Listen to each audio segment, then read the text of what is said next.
नमस्कार, अपना एमपी देख रहे हैं आप। मैं हूं आशीष त्रिपाठी आपके साथ। और प्रदेश के मुख्यमंत्री डॉक्टर मोहन यादव को जन्मदिन की शुभकामनाएं चारों ओर से मिल रही हैं। आज उनका जन्मदिन है और भोपाल के महात्मा गांधी कुष्ठ आश्रम में कार्यक्रम में वे अपना जन्मदिवस मना रहे हैं। और प्रदेश के मुख्यमंत्री आज 60 वर्ष के हो चुके हैं और अपने प्रियजनों के बीच पहुंचे हुए प्रदेश के मुख्यमंत्री उन्हें प्रेम और सम्मान देते हुए जन्मदिवस के अवसर पर सीएम डॉक्टर मोहन यादव आज अपना जन्मदिन मना रहे हैं। और ऐसे में बुजुर्गों वृद्धों से मुलाकात कर उनका आशीर्वाद वे ले रहे हैं। उन्हें उपहार स्वरूप कुछ फल फूल और उनकी आवश्यकता की कुछ सामग्री उन्हें भेंट करके मुख्यमंत्री ने आशीर्वाद ग्रहण किया।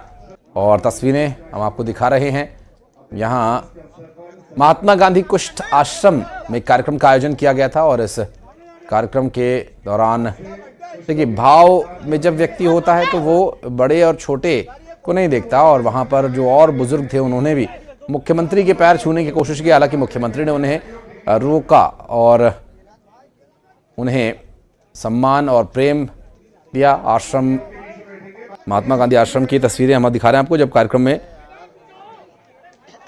उस वक्त प्रदेश के मुख्यमंत्री पहुंचे थे और वृद्धों का सम्मान उन्होंने किया, प्रेम भाव प्रकट किया उनके प्रति और साथ साथ कुछ फल कुछ फूल उन्हें देकर सम्मानित किया। और ये तस्वीरें आश्रम से दिखा रहे हैं जहां पर जन्मदिन मनाने के लिए मुख्यमंत्री महोदय पहुंचे थे और प्रदेश के मुख्यमंत्री डॉक्टर मोहन यादव इस कार्यक्रम में पहुंचे थे।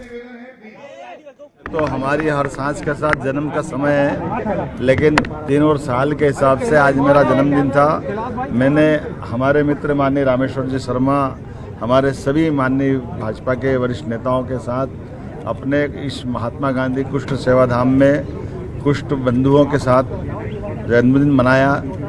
ये बीमारी परमात्मा की पता नहीं कौन सी लीला है, लेकिन कष्ट से भागने के बजाय कष्ट से लड़ने के लिए ये एक तरह से कुष्ठ योद्धा के नाते से अपनी ज़िंदगी के बाकी सारे रोज़मर्रा के काम निपटाते हुए अपने आप को भी बचा के चल रहे हैं। और हमारे लिए एक तरह से सरकार का भी दायित्व है कि हर प्रकार के कष्ट में भी सरकार सदैव खड़ी दिखाई दे। और खास करके ऐसे बंधुओं के बीच आकर के एक अलग प्रकार का आत्मीय सुख भी मिलता है, आनंद भी मिलता है। जन्म भी परमात्मा के हाथ में। और इंदौर से खबर, जहां पर सीएम डॉक्टर मोहन यादव के जन्मदिन के दौरान यहां पर कार्यकर्ताओं ने उनके लिए विशेष पूजा अर्चना की। और इंदौर के खजराना गणेश मंदिर में कार्यकर्ता भगवान गणेश की शरण में पहुंचे थे और मुख्यमंत्री डॉक्टर मोहन यादव की लंबी आयु की कामना करने के लिए उन्होंने विशेष रूप से यहां पूजा अर्चना की।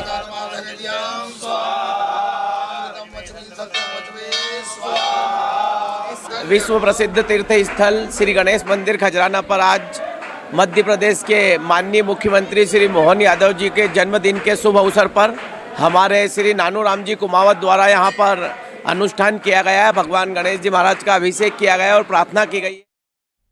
और ले चलते हैं आपको। मुख्यमंत्री डॉक्टर मोहन यादव जब महात्मा गांधी कुष्ठ आश्रम गए हुए थे उस वक्त कार्यक्रम में वहां बुजुर्गों से न सिर्फ उन्होंने मुलाकात की। और अब ये देखिए, कुछ और तस्वीरें आ गई सामने जहां पर मुख्यमंत्री लोगों को भोजन करा रहे हैं। और यहां वृद्धों को और वंचितों को, अभावग्रस्त जो लोग हैं उन्हें भोजन करा रहे हैं। मुख्यमंत्री डॉक्टर मोहन यादव खुद अपने हाथ से लोगों को उन्होंने भोजन परोसा। और अब रामेश्वर शर्मा भी इसमें अपनी हाजिरी लगा रहे हैं और वहाँ लोगों को पूड़ियाँ वितरित करते हुए नजर आ रहे। देखिए, मुख्यमंत्री खुद बाल्टी लेकर वहाँ सब्जी दाल जो भी व्यंजन बनाए गए हैं उन्हें परोसकर वृद्धजनों को भोजन कराते हुए दिखाई दे रहे हैं मुख्यमंत्री डॉक्टर मोहन यादव। तस्वीरें हम आपको दिखा रहे हैं जहाँ आश्रम में उन्होंने अपना जन्मदिन मनाया। और देखिए, यहाँ मुख्यमंत्री देखिए खीर वितरित कर रहे हैं मुख्यमंत्री और जन्मदिन के अवसर पर लोगों का मुंह मीठा करा रहे हैं, सेवा कर रहे हैं, आशीर्वाद ले रहे हैं। और देखिए, वहाँ वृद्धजन मुख्यमंत्री को आशीर्वाद भी दे रहे हैं। देखिए, दोनों हाथ से सिर पर हाथ फेर कर आशीर्वाद दे रहे हैं वृद्ध माताएं। वहाँ मुख्यमंत्री डॉक्टर मोहन यादव की सेवा से काफ़ी प्रसन्न हैं, काफ़ी खुश हैं। और वृद्धजन भी यहाँ जो किसी किसी वजह से पहुँचे हैं, कुछ परेशानियाँ सबकी अपनी अपनी हैं। हालांकि इस परेशानी में उनका ये कहना है कि सरकार हमेशा उनके साथ है और खीर के साथ लड्डू भी वितरित किए जा रहे हैं और पूरे प्रदेश में अलग अलग जगह पर कार्यकर्ता मुख्यमंत्री के जन्मदिवस के अवसर पर यहाँ लड्डू वितरित कर रहे हैं। तो यहाँ भी लड्डू बांटे जाएं और मुख्यमंत्री खुद अपने हाथों से लड्डू परोस रहे हैं, खीर परोस रहे हैं। तस्वीरें हम आपको दिखा रहे हैं। ये प्रदेश के मुख्यमंत्री डॉक्टर मोहन यादव के जन्मदिवस के अवसर पर ये एक कार्यक्रम रखा गया है। कोई बहुत शोशे नहीं, कोई धूमधाम नहीं, बड़े ही सात्विक, बड़े ही सिंपल तरीके से ये लोगों की सेवा करते हुए मुख्यमंत्री अपना जन्मदिन मना रहे हैं, जहां वृद्ध माताओं और वृद्ध लोगों को मुख्यमंत्री भोजन करा रहे हैं और ये तस्वीरें आपको दिखा रहे हैं गांधी आश्रम से, भोपाल में जो स्थित है। और यहाँ जो रोगियों का इलाज किया जाता है उनके लिए यहाँ पर खुद मुख्यमंत्री डॉक्टर मोहन यादव पहुंचे हुए हैं और भोजन करा रहे हैं अपने हाथों से। और उज्जैन में मुख्यमंत्री डॉक्टर मोहन यादव के जन्मदिवस के अवसर पर बीजेपी कार्यकर्ताओं से लेकर आम लोगों तक में उत्साह है। वहीं सीएम के जन्मदिन पर 1.25 कुंटल लड्डू बनवाए गए हैं, जो उनके जन्मदिन की खुशी के तौर पर लोगों को बांटे जाएंगे, लोगों का मुंह मीठा कराया जाएगा। उज्जैन में भी ये तैयारियां चल रही हैं। तस्वीरें हम आपको दिखा रहे हैं, जहां पर प्रदेश के मुख्यमंत्री का जो घर है, जो गृह जिला है और बाबा महाकाल की नगरी है, महाकाल यहाँ के राजा हैं और खुद मुख्यमंत्री डॉक्टर मोहन यादव यहाँ से आते हैं और प्रदेश के, देश की जो जनभावनाएं हैं वो दिखा रहे हैं। इंदौर में भावना सिंह हत्याकांड में तीसरा सीसीटीवी वीडियो सामने आया। निपानिया इलाके में कार छोड़ने के बाद मुख्य आरोपी रेडिसन होटल चौराहा पहुंचे थे और यहां से तीनों बस के जरिए भोपाल रवाना हुए थे। आशु यादव, मुकुल यादव और स्वस्तिका नाम की लड़की सीसीटीवी फुटेज में दिखाई दे रही है और तीनों का आखिरी लोकेशन भोपाल रेलवे स्टेशन मिला है। लेकिन यह कहा जा रहा है कि आशु यादव के तार ऑनलाइन गैम्बलिंग तक से जुड़े हो सकते हैं।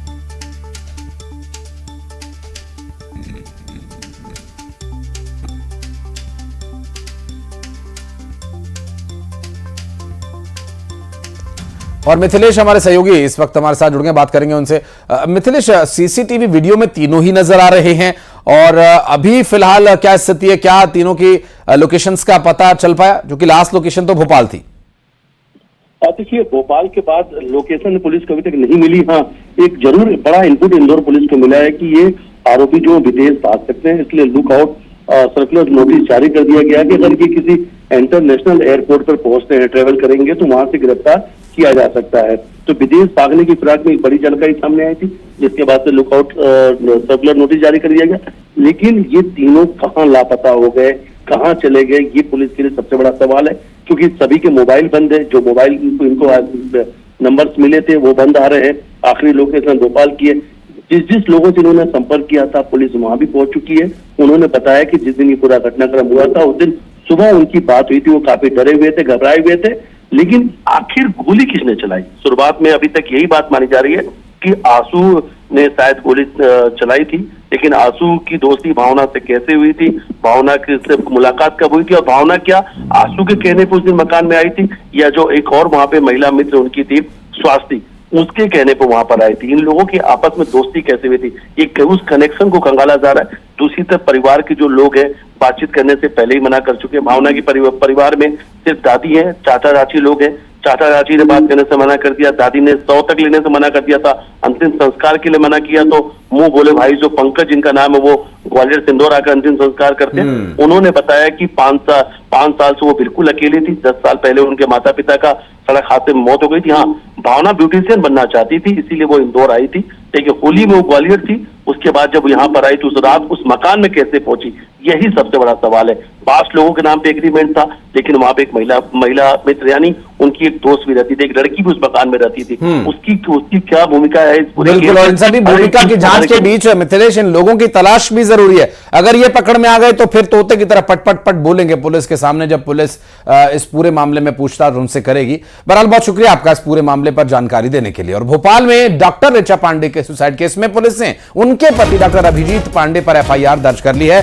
पुलिस को डॉक्टर ऋचा के व्हाट्सएप चैट्स मिले हैं, जिसमें से कुछ खुलासा हुआ है। दरअसल लंबे समय से घरेलू कलह चल रही थी और पति की बेवफाई से तंग आकर डॉक्टर ऋचा ने अपनी जान दे दी, ऐसी बात अब तक सामने आई है। और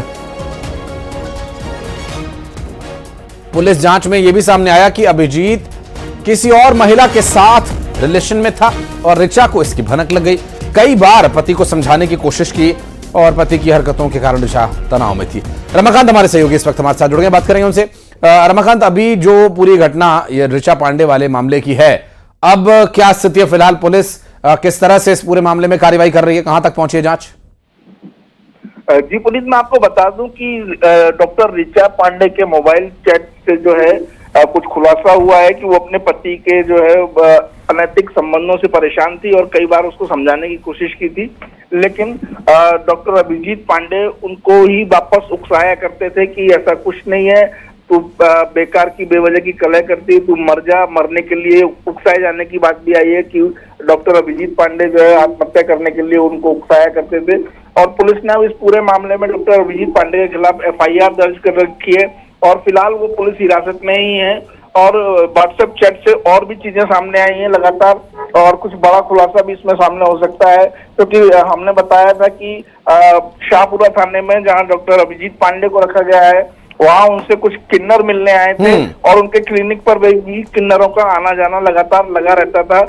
तो कहीं ना कहीं ये मामला पूरी तरह से संदिग्ध नजर आया है और अब पुलिस इस मामले में तेजी से जांच करने में जुटी है। जल्दी कुछ बड़ा खुलासा इसमें हो सकता है। चलिए, बहुत शुक्रिया रमाकांत आपका हमारे साथ जुड़ने के लिए, इस पूरे मामले पर जानकारी हमारे दर्शकों तक पहुंचाने के लिए। और सीहोर से खबर, जहां बुधनी तहसील कार्यालय में पुलिस कर्मचारी के साथ नशे में धुत आरोपी मारपीट करता हुआ दिखाई दिया और आरोपी ने पुलिस के साथ जमकर अभद्रता की।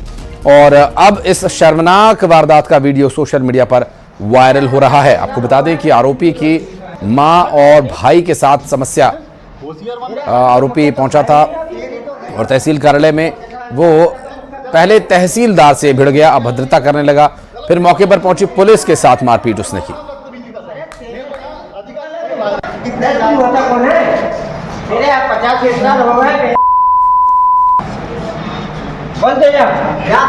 की बात कर रही है बस, आप तो आप हमने कौन को आना है,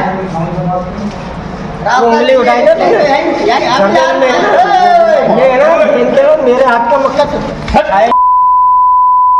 होशियार बन, मेरे हाथ का मक्का तो खाए नहीं ना। तेरी तो गई मेरी जान में अब तक चल के हाथ का तो मक्का खाए नहीं, अब मेरी जान रही है ना।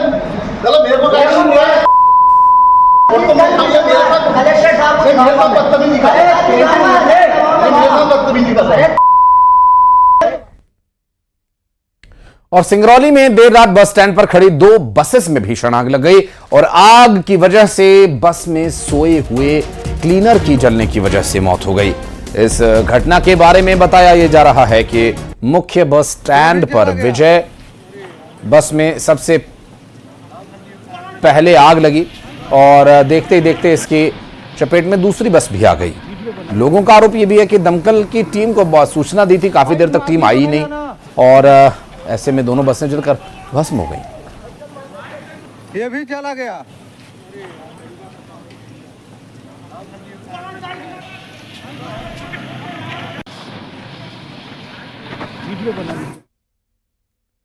भोपाल में एमपी नगर में चेतक ब्रिज के नीचे रेलवे ट्रैक पर युवक का शव मिलने से सनसनी फैल गई। रेलवे ट्रैक पार करते वक्त यह ट्रेन की चपेट में आया हो सकता है, ऐसी आशंका जताई जा रही है। बहरहाल पुलिस अब पूरे मामले की तफ्तीश में जुटी हुई है।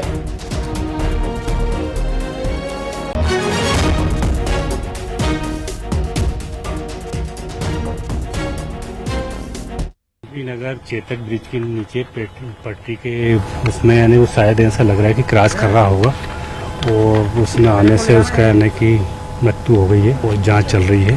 लगभग कितनी उम्र बताई जा रही है उसकी होगी 35-40 करीब।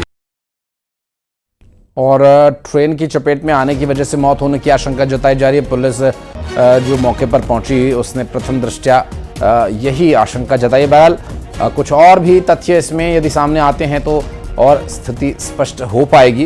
फिलहाल इस पूरे मामले पर पुलिस का यही कहना है कि रेल लाइन क्रॉस करते समय संभवतः ये दुर्घटना हुई हो सकती है। निवाड़ी से खबर है जहां पृथ्वीपुर कस्बे के सामुदायिक स्वास्थ्य केंद्र के सामने एक शख्स ने हाई वोल्टेज ड्रामा किया। आपको बता दें कि इस मामले में बीच सड़क पर बस के सामने युवक ठेला लगाकर बैठ गया, जिसके चलते बस रुकी रही और 10-15 मिनट लोगों की समझाइश के बाद युवक यहां से चला गया। इस पूरे हंगामे का वीडियो सोशल मीडिया पर वायरल हो रहा है। यह शख्स मानसिक रूप से पूरी तरह से बीमार बताया जा रहा है।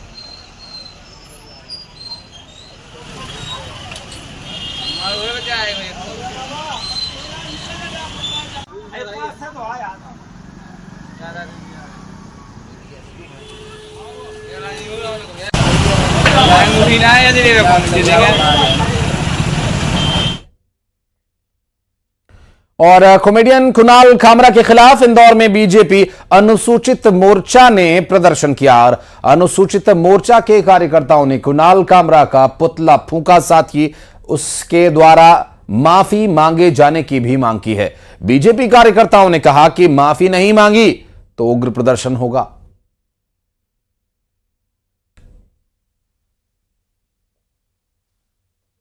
महाराष्ट्र के उप मुख्यमंत्री एकनाथ शिंदे पर इशारों में बैंक कसने वाले stand up comedian Kunal Kamra बुरे फंस गए। मुंबई के खार पुलिस स्टेशन में एफआईआर दर्ज हो चुकी है। एकनाथ शिंदे को बदनाम करने और शहर की फिजा खराब करने के मामले में ये एफआईआर दर्ज की गई है कि अशांति फैलाने का आरोप लगाया जा रहा है कि जिस तरीके से ये बैंक कसा गया उससे अशांति भड़क सकती है। हालांकि एफआईआर दर्ज हो चुकी है। दूसरी तरफ मुंबई से लेके मुनी मुंबई तक बवाल जारी है। इंदौर की सड़कों पर भारतीय जनता अनुसूचित मोर्चा के जो कार्यकर्ता हैं सड़कों पर उतरे हैं। बयान के विरोध में, जो बैंक कसा गया है उसके विरोध में यहां पर बड़ा प्रदर्शन किया जा रहा है। कुणाल कामरा का पुतला दहन किया जा रहा है, जूते चप्पल से पिटाई की गई और इन कार्यकर्ताओं की मांग है कि कुणाल कामरा अपने दिए हुए बैंक के लिए माफी मांगे। दूसरी तरफ सिंधे गुट जो है, सिंधे गुट के जो कार्यकर्ता नेता आक्रामक हैं, तो वहीं दूसरी तरफ बीजेपी अनुसूचित मोर्चा के जो कार्यकर्ता है वो काफी उग्र नजर आ रहे हैं। तो ये तस्वीर हम आपको इंदौर से दिखा रहे हैं जहां पर कुणाल कामरा का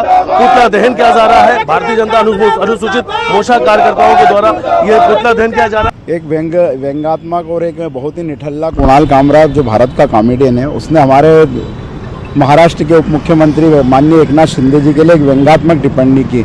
सॉन्ग के माध्यम से उन्होंने टिप्पणी की, आज उसके विरोध में हमने यहाँ पर उसका पुतला दहन किया।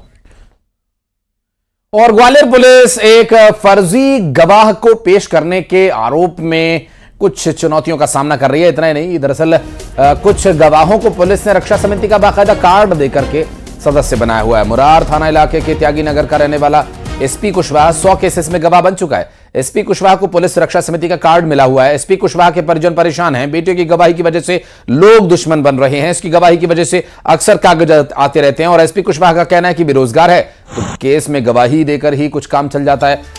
पुलिस ने अपनी मर्जी से गवाह बनाया। मोनू जाटव नाम के व्यक्ति जिस पर 16 केस में गवाही देने की बात सामने आई और हैरत की बात यह कि मोनू ने तो 23 मिनट के अंतराल में आबकारी एक्ट के 3 मामलों में गवाह के तौर पर अपनी उपस्थिति दर्ज कराई। तो थाटीपुर के शिवाजी नगर का रहने वाला एक पूरन राणा 4 केसेस में पुलिस का गवाह बन चुका है। 2022 में पूरन ने महज 29 मिनट के अंदर 2 घटनाओं में गवाह के तौर पर मौजूदगी दर्ज कराई थी और उधर फर्जी गवाहों को लेकर आईजी का कहना था कि घटना के दौरान अब वीडियो रिकॉर्डिंग करवाई जा रही है ताकि केस को मजबूत किया जा सके। आईजी ने गवाहों को लेकर भी सभी थाना प्रभारियों को निर्देश दिए जाने की बात कही है।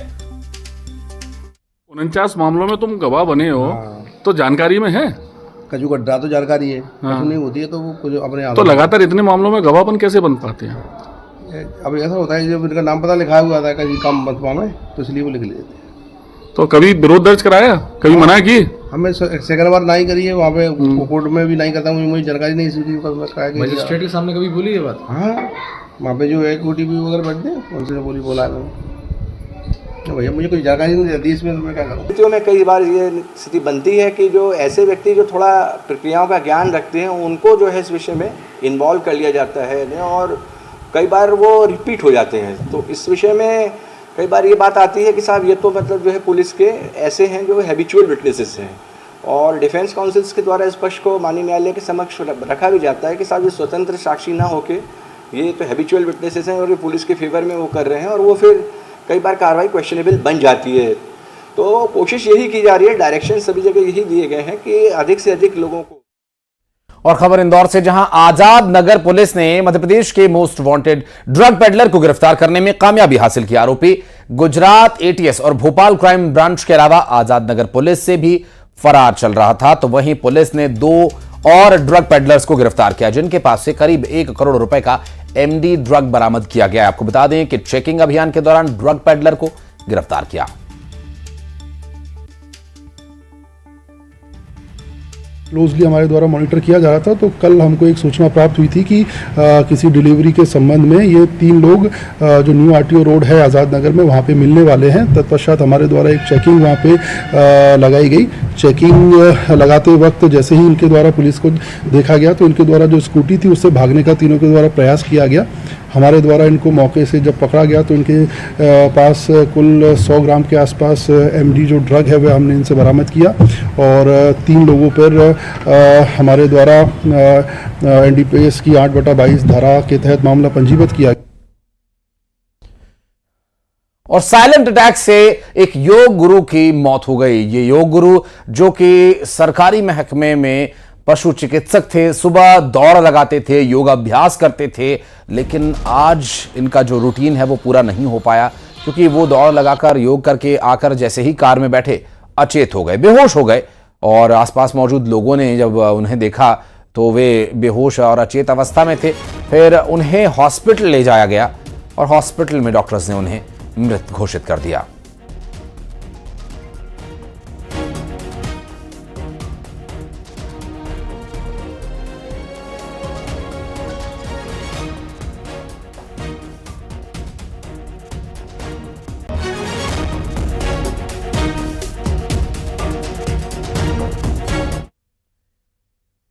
और अब आपको दिखाते हैं 20 बड़ी खबरें फटाफट अंदाज में। इंदौर में भावना सिंह हत्याकांड से जुड़ा तीसरा सीसी